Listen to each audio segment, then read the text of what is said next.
Evidentemente la satisfacción no puede ocultarse en estos momentos. Creo que somos la fuerza política no simplemente ganadora, sino que doblamos a la segunda fuerza parlamentaria, al Partido de los Socialistas.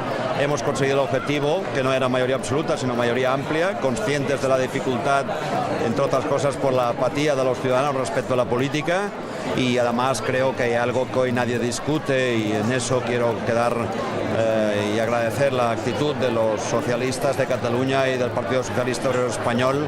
Acabo de hablar con el presidente del gobierno, lo hice antes con el señor Blanco, de que nadie discute en esta ocasión que quien va a ser presidente de la Generalitat va a ser Artur Mas.